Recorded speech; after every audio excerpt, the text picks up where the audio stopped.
Good morning, guys. Tom George from A Precise Home Inspection here. Today you're going to join us while we join our preferred contractor out in the field. We're actually going to go join Centennial Radon Solutions while they install a radon mitigation system in a crawl space. They've been our preferred contractor for radon mitigation for many years, and when we're slow like this in the winter, sometimes we'll go out and join our preferred contractors out in the field.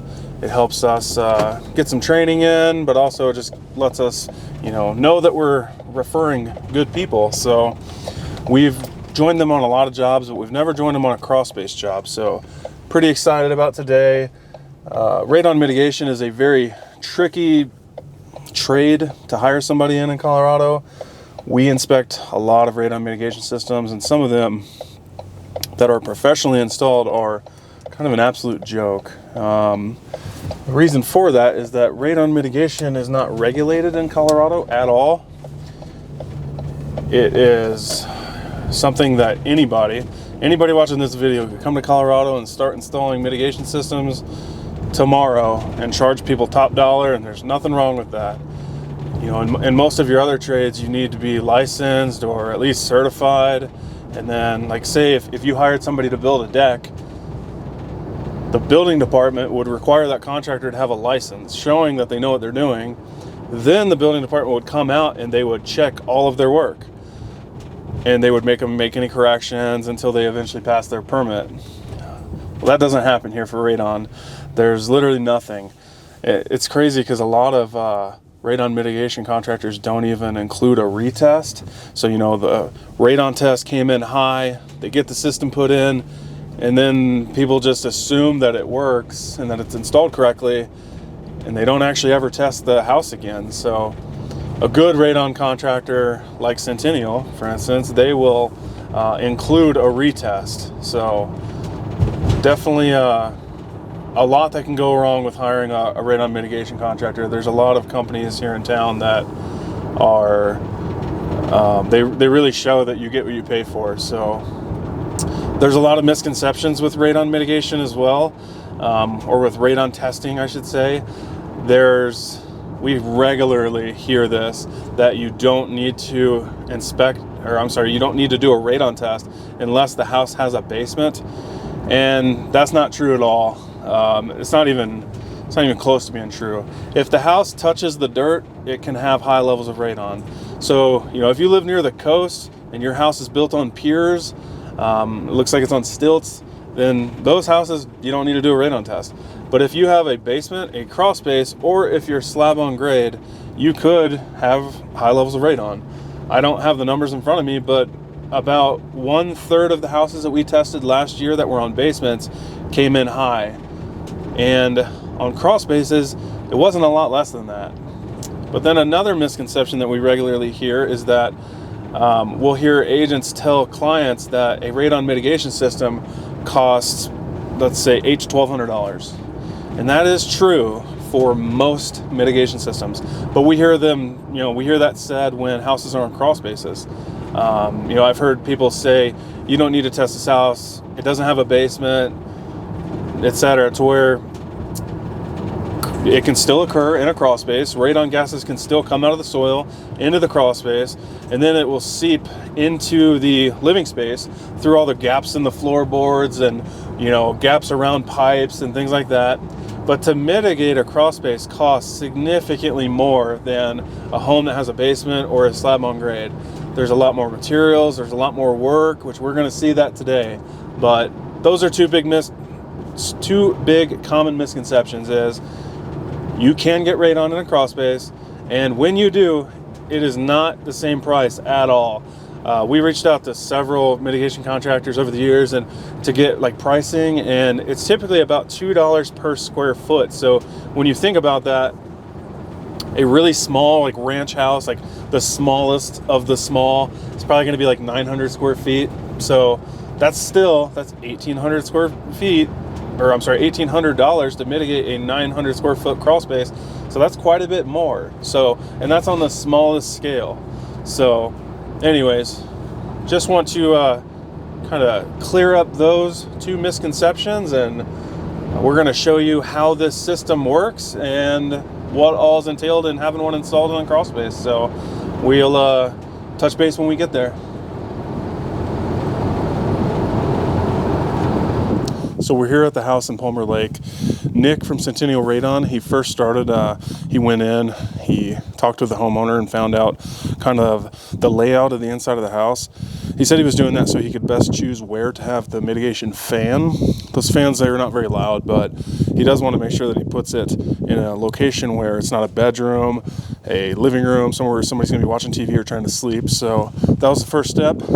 They have their location for where the mitigation system fan is going to be and where it's going to exhaust. And now we're going to go into the crawl space and they're going to start laying out their pipe that's going to pull the air from underneath the membrane and pull it out of the soil. So let's go into the crawl space.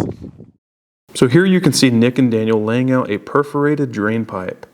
This perforated pipe is going to get looped all the way around the crawl space.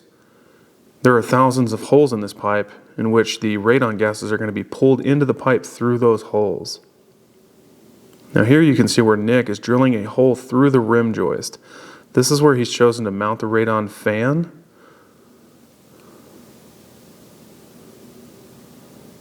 Now back in the crawl space, Daniel is bringing the perforated pipe to a T, and in the top of that T, a riser will come up and then exit through the hole that Nick just drilled. Now this is a membrane that's going to get laid over the crawl space floor. This is essentially a big vacuum seal. It's going to be sealed to the foundation walls, to all of the concrete footings.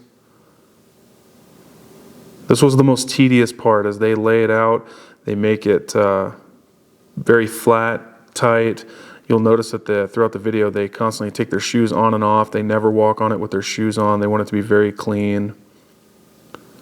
Here they're cutting around some of the concrete footings and around our furnace pad. Now, all of the penetrations in the membrane, like this concrete footing here, and the edges of the perimeter are going to get sealed with a polyurethane caulking. That's what Nick is doing right there. But then everything is also going to get taped with a heavy-duty tape. That tape's going to help hold it until that polyurethane caulking cures. The caulking is incredibly strong, but it does take time to cure. So you'll see that they use an abundance of tape to keep everything nice and protected until that caulking cures.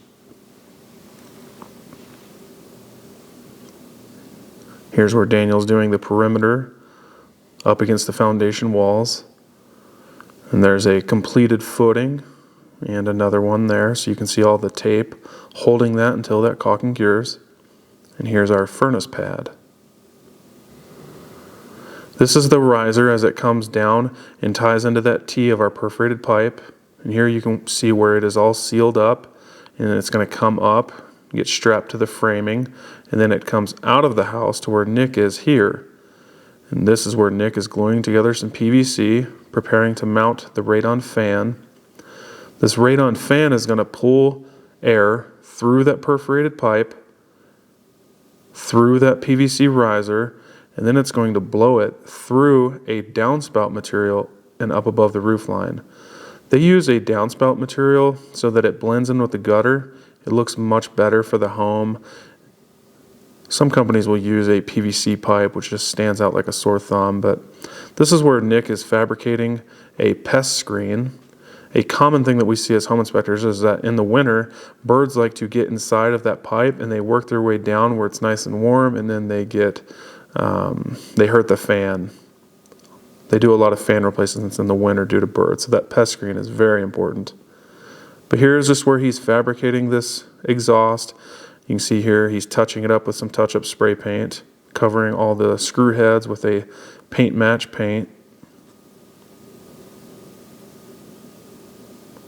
And here's our final product. So you can see there where it is exhausting up above the roof line so that it couldn't re-enter into the home. And this is where he's put a thick bead of polyurethane caulking around that penetration to keep the moisture out. And then now he's pressing just a beauty ring, just a cosmetic ring into the sealant.